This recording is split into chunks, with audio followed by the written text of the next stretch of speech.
Hi, everybody. Welcome back to First Chapter Friday. This month, we're going to be reading Whale Done by Stuart Gibbs. And the reason I picked this one is because this author, Stuart Gibbs, also wrote this super popular spy school series. And I thoroughly enjoyed that. So I wanted to see what else he'd done. And I don't think we've done him yet for First Chapter Friday. So let's go ahead and start in. Again, it's Whale Done by Stuart Gibbs. Chapter 1 is called The Escape. And I like how they have these little icons for the chapters, the little whale. I think it's adorable. All right, The Escape, Chapter 1. I would never have seen the whale explode if a kangaroo hadn't burned down my house. Now, what other story begins like that? The kangaroo was a 4-year-old named Hopalong Cassidy, and the fire wasn't entirely his fault. It's not like kangaroos go around plotting arson. All that Hopalong was truly guilty of was trying to escape. I know this because I witnessed the entire thing. My name is Teddy Fitzroy. I'm 14 years old and I live at FunJungle Wild Animal Park. FunJungle is the most popular tourist attraction in all of Texas, an enormous theme park and zoo featuring many of the finest animal exhibits ever built. Both my parents work there. My mother is the head primatologist, while my father is the official photographer. And because their jobs require them to be at Fun Jungle at all hours, we have employee housing. But while Fun Jungle has spared no expense to create incredible habitats for the animals with state of the art facilities and innovative designs, the park had really skimped when it came to providing lodging for humans. The Public Relations Department had named the staff housing area Lakeside Estates, but it was merely a group of mobile homes haphazardly arranged in the woods behind the employee parking lot. That doesn't sound too fancy, does it? They were supposed to be deluxe models, but my father suspected they were actually defective merchandise that the dealer hadn't been able to sell. J.J. McCracken, the billionaire owner of Fun Jungle, also owned the mobile home company. Our home was slightly lopsided with bargain basement appliances and walls so thin you could hear what the neighbors were watching on television. Even worse, the utilities were barely functional. The septic system often smelled worse than the elephant house, and the electricity conked out on a regular basis, which was why I wasn't home during that fire. The mobile home park had suffered a power failure on the hottest day of the year, no less. Central Texas is known for being hot and humid, but that mid August day was brutal. The state was suffering through its worst heat wave in a decade, and that afternoon it had been 116 degrees in the shade.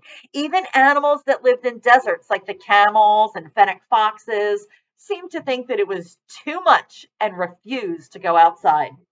Despite this, the park was still busy. In the height of tourist season, and parents who had built up that trip for weeks didn't have the heart to tell their children they weren't going. In addition, many guests had prepaid for non refundable park tickets and admission packages. But everyone who dared to venture outdoors, they looked miserable.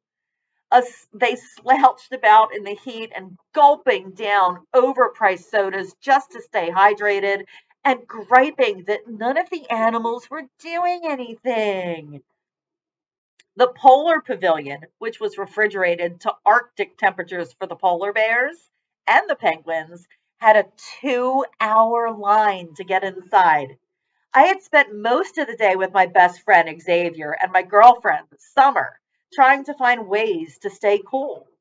Xavier was a junior volunteer at Fun Jungle, and though his shift at the giraffe feeding station had been canceled due to the heat, he still came to work because he was a wannabe field biologist, and Fun Jungle was his favorite place on Earth.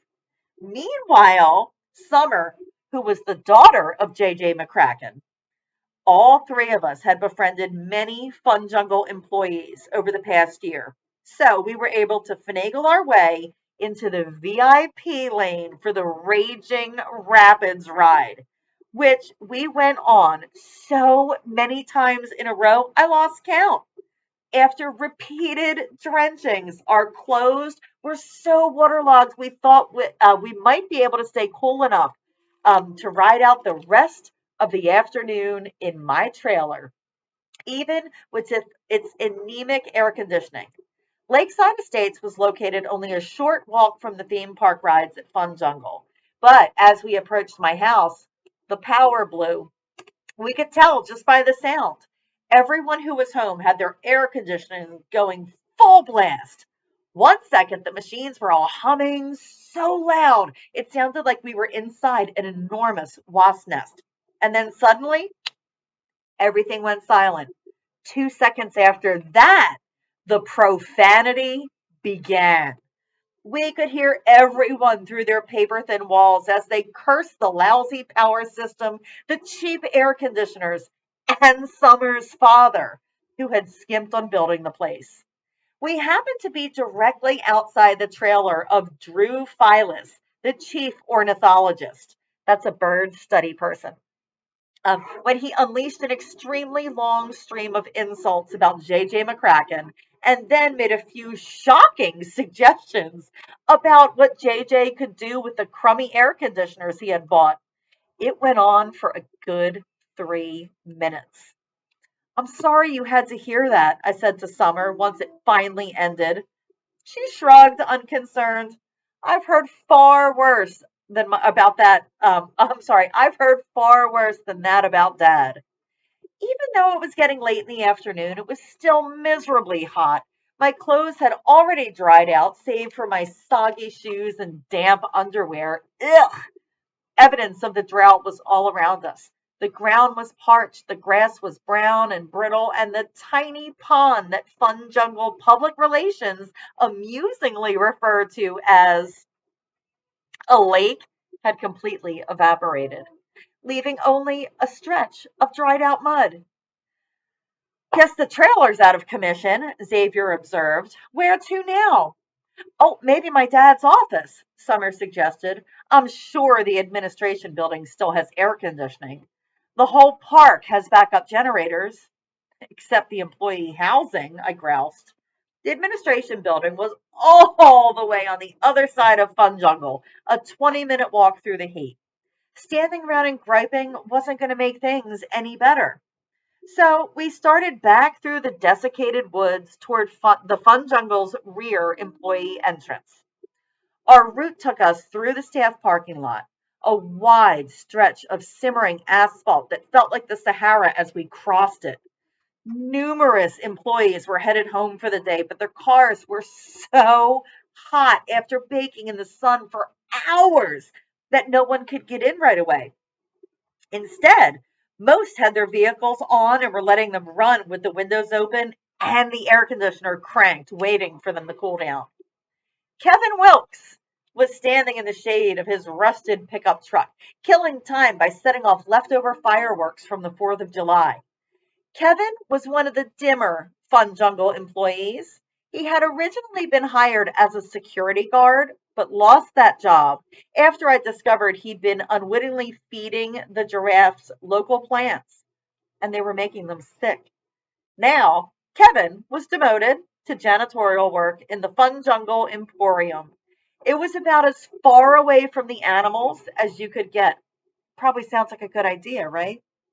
In the month before Independence Day, fireworks stands sprouted like weeds along the highways all through Texas.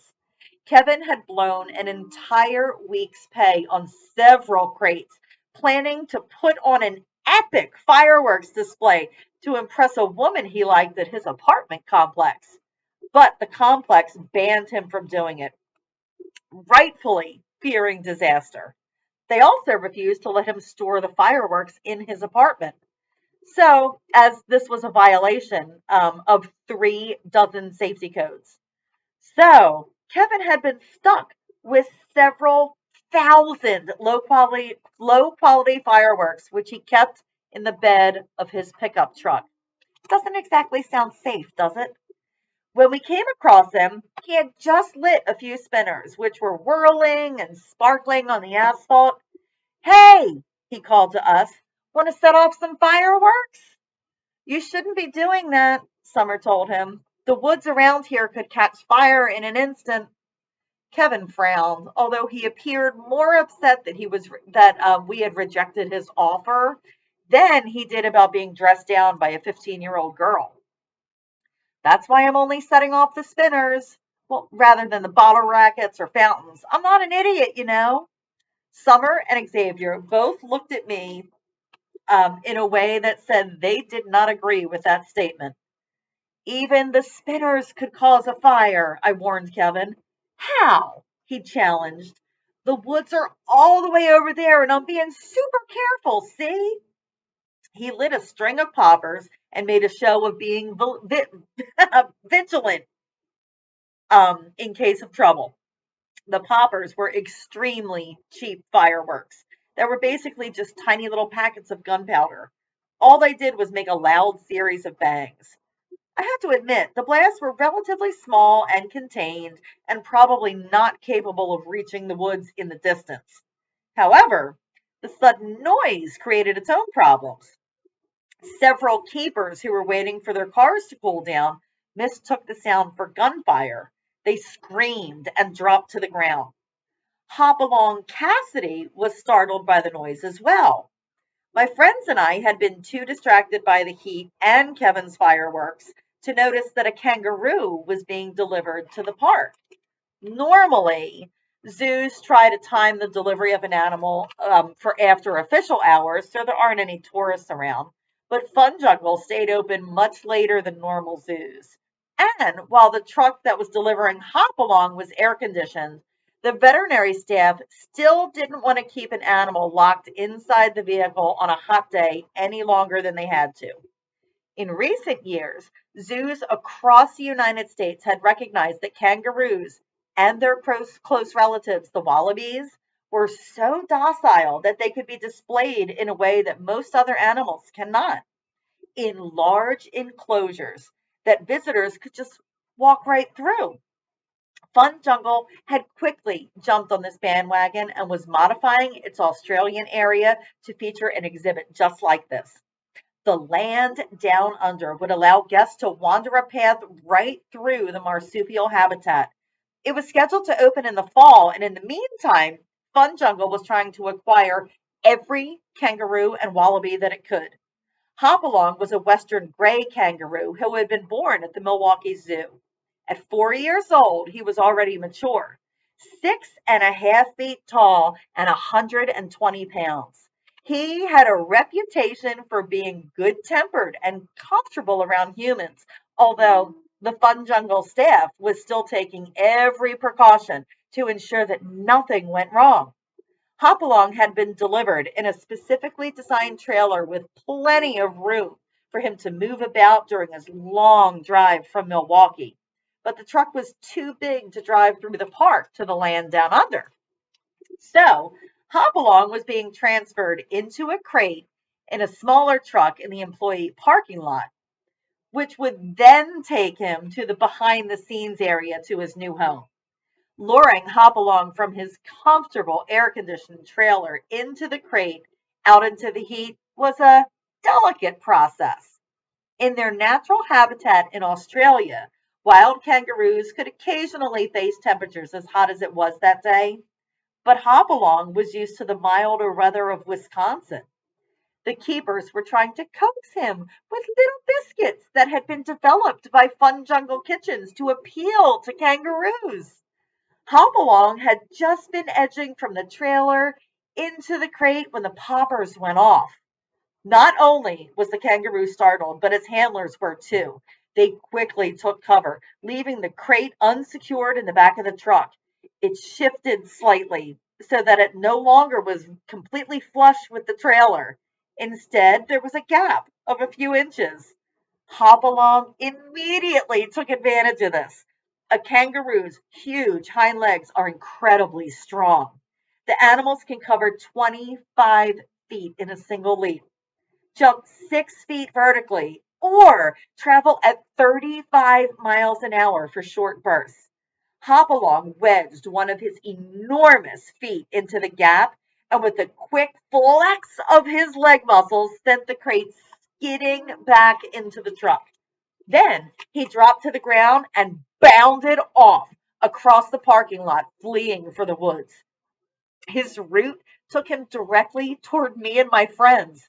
Summer, Xavier, and I scrambled out of the way. You never want to stand in the path of a big animal. An herbivore can really hurt you if it runs into you at full speed. Kevin, on the other hand, didn't even see Hopalong coming. He was busy lighting some sparklers and backed directly into Hopalong's way. The kangaroo pivoted to avoid a head-on collision, but his powerful tail thwacked Kevin right in the chest. A kangaroo's tail is almost as powerful as its legs. Hopalong's was a thick club of taut muscle, and it sent Kevin reeling backwards. The sparklers flew from Kevin's hands and landed in the bed of his truck, right in a crate of unused fireworks. Uh-oh, Kevin said. Get away, I yelled, and then grabbed Summer's hand and raced across the parking lot. Xavier and Kevin were right on our heels. Behind us, the crate of fireworks erupted. Hundreds of Roman candles, fountains, aerial repeaters went off all at once. Spinners crackled and poppers burst while rockets and colored balls of light blasted into the sky. So many fireworks were detonating that the truck trembled as though it were at ground zero in an earthquake. All that noise spooked Hopalong even more. The kangaroo bolted out of the parking lot and down the road that led to the park exit. Kevin had sprung for a few of the expensive fireworks, the type that professionals use in their own shows, and those now exploded high in the air above, creating floral blooms and starbursts. The sizzling embers rained down around us. A few of them landed in the drought parched woods that surrounded the employee housing, which was how the forest fire began.